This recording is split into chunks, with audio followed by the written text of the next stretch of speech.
Assalamualaikum warahmatullahi ta'ala wabarakatuh. Alhamdulillah rabbil alamin, wassalatu wassalamu ala ashrafil anbiya'i wal mursalin wa ala alihi wa ashabi rasulillahi ajma'in. Ashhadu an la ilaha illallah wahdahu la syarika lah, wa ashhadu anna sayyidana Muhammad bin Abdullah salawatullahi alaihi wa salamuhu sallallahu alaihi wa ala alihi wa ashabihi wa man sara ala nahjihi wa tamassaka bi sunnatihi ila yaumiddin wa sallama tasliman katsiran mazida amma ba'd. Alhamdulillah, pada pagi hari ini kembali kita bersyukur kepada Allah Rabbul Alamin atas segala limpahan nikmat dan karunia yang telah Allah Subhanahu wa taala berikan kepada kita semua. Berselawat kita kepada Rasulullah Muhammad sallallahu alaihi wa ala alihi wasallam dengan lafaz Allahumma salli ala Muhammad wa ala ali Muhammad. Semoga selawat yang kita bacakan menjadi pertanda bukti cinta kita kepada Rasulullah Muhammad sallallahu alaihi wa ala alihi wasallam, dan semoga kita semua mendapatkan syafaat Nabi pada hari kiamat kelak. Amin ya rabbal alamin. Jemaah kaum muslimin wal muslimat, al-hadirin wal hadirat rahimani wa rahimakumullah. Pada pagi hari ini kita melanjutkan kembali kajian kita pada bulan yang lalu tentang penjagaan Allah yang sempurna untuk hamba-hambanya sampai hamba-hamba tersebut tutup usia, sampai hamba-hamba tersebut meninggal dunia. Sebagaimana apa yang kita ambil dari sebuah hadis yang sahih yang diriwayatkan oleh Imam Al-Bukhari dan Muslim dalam sahihnya. Hadis tersebut terdapat dalam kitab Al-Arba'in An-Nawawiyah, bahwasanya ketika Nabi alaihi salatu wassalam berwasiat kepada Abdullah bin Abbas, yang mana di antara bentuk wasiat Nabi alaihi salatu wassalam, ya ghulam inni u'allimuka kalimat ihfazillaha yahfazka ihfazillaha tajiduhu tujahak wa idza sa'alta fas'alillah wa idza ista'anta fasta'in billah ila akhiril hadits. Dan bahkan Bapak Ibu, kita mengambil syarah daripada apa yang dijelaskan oleh Imam Ibnu Rajab Al-Hambali tentang ada 5 kiat, ada 5 resep, dan ada 5 cara supaya Allah tabaraka wa ta'ala memberikan penjagaannya kepada kita semua sampai kita meninggal dunia. Kemarin yang pertama telah kita bahas bahwasanya apabila kita ingin dijaga oleh Allah, kita ingin dipelihara oleh Allah sampai kita meninggal dunia, sampai kita tutup usia, maka jagalah salat. Jagalah perintah salat. Karena sungguhnya terdapat pada hadis yang sahih yang diriwayatkan oleh Imam Muslim dalam sahihnya, amal yang paling pertama dihisab dari seorang hamba adalah salatnya. Baik salatnya maka baik pula seluruh amalnya. Buruk solatnya maka buruk pula seluruh amalnya. Ini yang pertama yang harus kita jaga Bapak Ibu, agar kita dijaga oleh Allah sampai kita meninggal dunia, sampai kita tutup usia. Nah, penjagaan Allah yang kedua untuk kita semua Bapak Ibu yang dimuliakan Allah tabaraka wa ta'ala adalah ketika kita menjaga kedua orang tua. Ketika kita menjaga kedua orang tua. Jadi ketika kita menjaga kedua orang tua, ketika kita memelihara mereka, Rabbighfirli wali walidayya warhamhuma kama rabbayani saghira. Ketika kita memelihara kedua orang tua, maka janji Allah tabaraka wa ta'ala, Allah akan pelihara kita sampai kita tutup usia, sampai kita meninggal dunia. Tidak ada azab yang Allah segerakan untuk pelakunya melainkan anak-anak yang durhaka kepada kedua orang tuanya. Jadi oleh karena itu jamaah, kemarin kita telah menyinggung, kemarin kita telah membahas tentang hartamu adalah harta kedua orang tuamu. Hartamu adalah harta kedua orang tuamu. Jadi harta yang kita miliki jamaah, harta yang kita punya, harta yang kita miliki, harta yang kita punya, sejatinya, seyogyanya itu adalah harta kedua orang tua kita. Kenapa bisa begitu? Karena kalau kita mengambil istifadah daripada hadits Nabi alaihi salatu wassalam yang diriwayatkan oleh Imam Abi Dawud, bahwasanya inna min atyabi ma akala ar-rajulu min kasbihi wa waladuhu min kasbihi. Sungguhnya yang paling baik dimakan oleh seseorang itu adalah dari hasil usahanya. Anak-anak itu adalah hasil jerih payah kedua orang tuanya.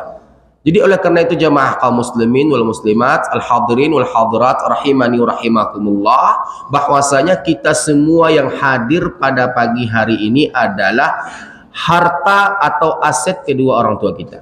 Kita ini Pak adalah jerih payah kedua orang tua kita. Kita semua yang hadir pada pagi hari ini adalah jerih payah daripada perjuangan cinta dan pengorbanan kedua orang tua kita. Jadi oleh karenanya, kalau kita sebagai contoh Bapak Ibu, sebagaimana apa yang kami kutip dan apa yang kami nukilkan daripada kalam yang dikemukakan oleh Imam Ibnu Qudamah dalam kitab Al-Mughni jilid 2, seandainya Bapak Ibu, kalau kita boleh berandai-andai sini Bapak Ibu, kita letakkan uang kita di atas meja. Ini seandainya atau perumpamaan. Kita letakkan uang kita di atas meja sebesar Rp200.000. Nah, uang itu diambil oleh orang tua kita tanpa sepengetahuan kita, itu tidak bisa dikatakan sebagai tindakan pencurian. Di dalam syariat Islam itu tidak bisa dikatakan sebagai tindakan pencurian. Yang kedua, orang tua kita datang ke rumah kita nggak di rumah. Yang di rumah adalah anak-anak kita. Dimakan oleh orang tua kita lauk pauk kita, dimakan oleh orang tua kita nasi kita tanpa sepengetahuan kita, maka di dalam syariat Islam yang mulia ini itu tidak bisa dikatakan sebagai tindakan pencurian. Kenapa? Karena apa? Karena kita aset mereka Bapak Ibu. Kita aset mereka, kita hasil jerih payah mereka. Sepakat para ulama kalau kita cek di kitab-kitab induk hadits bahwasanya Nabi bersabda, inna min at-tayyibi ma akala ar-rajulu min kasbihi wa waladuhu min kasbihi. Sungguhnya yang paling baik yang dimakan oleh seorang itu adalah dari hasil usahanya, anak-anak itu adalah hasil usaha daripada kedua orang tuanya. Makanya Bapak Ibu tak berlaku hadits, kan Bapak Ibu pernah mendengar sebuah hadits bahwasanya ancaman bagi orang-orang yang minta nanti pada hari kiamat akan dibangkitkan oleh Allah dengan wajah yang rata. Nah, ketika orang tua minta kepada anaknya, maka tak berlaku hadits tersebut. Itu tidak bisa dinamakan sebagai aksi tindakan meminta-minta. Kenapa? Anaknya adalah asetnya. Anaknya adalah hasil jerih payahnya. Anaknya adalah hasil usahanya. Jadi ketika orang tua minta kepada anaknya, apapun yang dia minta, mau uang dia minta, bahkan nyawa sekalipun dia minta, maka itu tidak bisa kita samakan dengan tindakan meminta-minta yang dilarang oleh agama. Paham Bapak Ibu? Dapat dimengerti Pak? Jadi oleh karena itu Bapak Ibu, bahagiakan mereka. Bahagiakan mereka dengan hartamu. Bahagiakan mereka dengan cintamu. Bahagiakan mereka dengan kasih sayangmu. Di saat engkau kecil, di saat engkau waktu dilahirkan, berapa perjuangan yang telah mereka berikan untukmu. Jadi oleh karena itu Bapak Ibu, mari kita berenung, mari kita berpikir bahwasanya perintah Allah tabaraka wa ta'ala dan perintah Nabi alaihi salatu wassalam untuk berbakti kepada kedua orang tua. Jangan sampai kita mengecewakan mereka, terlebih lagi kita menjatuhkan air mata mereka. Sampai kepada kami sebuah pertanyaan Bapak Ibu, pertanyaan di sebuah masjid yang ada di kota Pekanbaru ini, yang mana ketika itu kami memberikan ceramah tentang birrul walidain, berbakti kepada kedua orang tua, dan ancaman uququl walidain, ancaman bagi yang mereka durhaka kepada kedua orang tuanya. Waktu itu Bapak Ibu, saya sempat ditanya oleh salah seorang jemaah, Assalamualaikum Ustaz. Waalaikumsalam. Ustaz, saya ingin bertanya. Iya, silahkan Pak. Begini Ustaz, saya punya orang tua yang telah sepuh, yang telah lansia. Orang tua saya sekarang berdomisili di kampung, tepatnya di Sumatera Barat. Jadi ibu saya itu minjam uang ke saya sebesar 10 juta rupiah. Uang itu gunanya untuk biaya pengobatan ayah saya yang sedang sakit. Janjinya 3 bulan akan dipulangkan. Nyatanya dah lebih setahun uang saya belum juga dipulangkan oleh ibu saya. Lalu bagaimana sikap saya? Tanya seorang penanya kepada saya Pak ketika itu. Maka saya katakan kepada yang bertanya, tolong ulangi kembali pertanyaan Anda. Maka yang bertanya mengulangi untuk kedua kalinya. Ustadz, saya punya orang tua yang telah lansia, yang telah renta, tua usianya, pastinya begitu Bapak Ibu. Lalu mereka berdomisili di kampung, lebih tepatnya di Sumatera Barat, Pak. Ibu saya minjam uang ke saya 10 juta rupiah untuk biaya pengobatan ayah saya. Janjinya pengembalian uang itu 3 bulan. Nyatanya sudah setahun uang itu belum juga dikembalikan. Lalu bagaimana Ustadz sikap saya?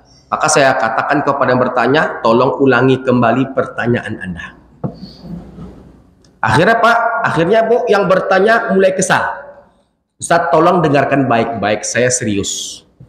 Saya punya orang tua, lansia, tua usianya, berdomisili di kampung, di Sumatera Barat. Ibu saya minjam uang ke saya, 10 juta rupiah.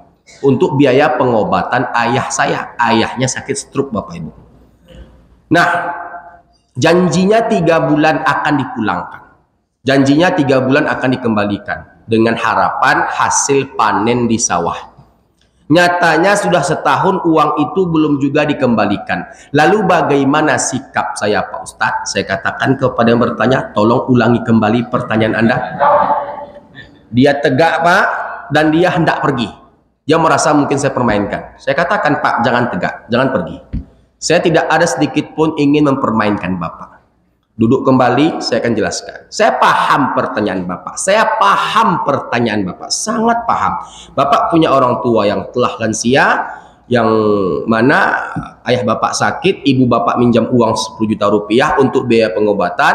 Nah, janji 3 bulan dikembalikan, nyatanya sudah setahun belum juga dikembalikan. Lalu Bapak bertanya sikap apa sikap yang Bapak akan ambil. Bapak bertanya kepada saya katakan begitu Bapak Ibu, saya paham. Cuman apa yang mau saya jawab Pak? Pertanyaan panjenengan itu salah. Apa yang mau saya jawab? Dan bagaimana cara saya menjawabnya? Pertanyaan panjenengan itu salah Pak. Letak salahnya di mana Ustadz? Tidak ada di dalam syariat Islam. Boleh Bapak Ibu telusuri, boleh Bapak Ibu cari. Boleh Pak, dan saya siap berdialog dengan siapapun itu.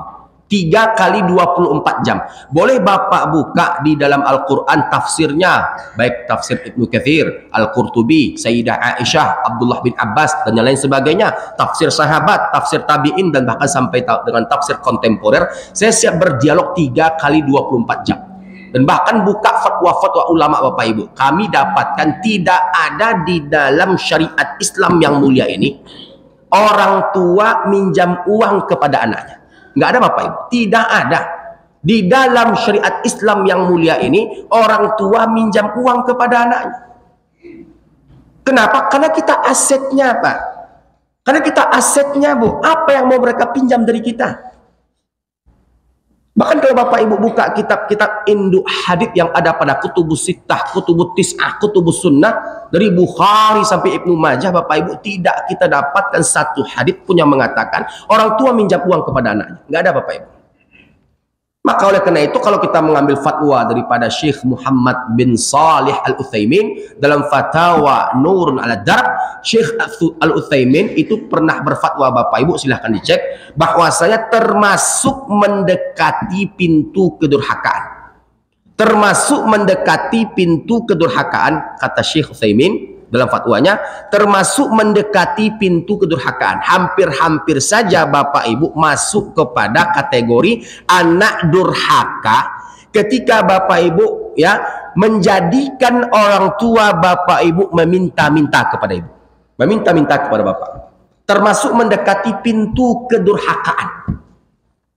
Kenapa begitu Ustadz? Karena Syekh mensyarahkan atau menjelaskan fatwanya, bagaimana mungkin orang tua minta-minta ke anaknya? Harusnya anak itu yang bertanya ke orang tuanya akan setiap kebutuhan orang tuanya tersebut. Anak itu bertanya kebutuhan sandang, pangan, papan orang tuanya, bukan orang tuanya minta-minta kepada dirinya. Nah, begitu Bapak Ibu. Jadi oleh karenanya Bapak Ibu yang dimuliakan Allah, jangan sampai kita baru ketika diminta oleh orang tua baru kita berikan Pak. Ketika diminta oleh orang tua, ditelepon oleh orang tua, ditagih oleh orang tua, baru kita sadar, baru kita memberikan apa yang mereka minta. Kalau nggak diminta, kita diam. Ini merupakan sesuatu perbuatan yang mendekati pintu kedurhakaan. Kata Syekh Muhammad bin Salih Al-Utsaimin rahimahullah ta'ala. Jadi oleh karena itu Bapak Ibu, jangan sampai kita menjadi anak-anak durhaka, baik sengaja ataupun tidak sengaja. Karena pada hakikatnya Bapak Ibu, kita, terlebih lagi Bapak Ibu, anak laki-laki, terdapat pada hadis yang sahih yang diriwayatkan oleh Imam Muslim dalam sahihnya, anak laki-laki itu milik ibunya. Selama-lamanya adalah milik ibunya. Jadi ibu-ibu di belakang pesankan kepada anak-anak laki-laki ibu, sampaikan ke mereka, wahai anakku sayang, kau anak laki-lakiku, walau kau menikah, kau tak boleh berubah nak, karena engkau milikku selama-lamanya.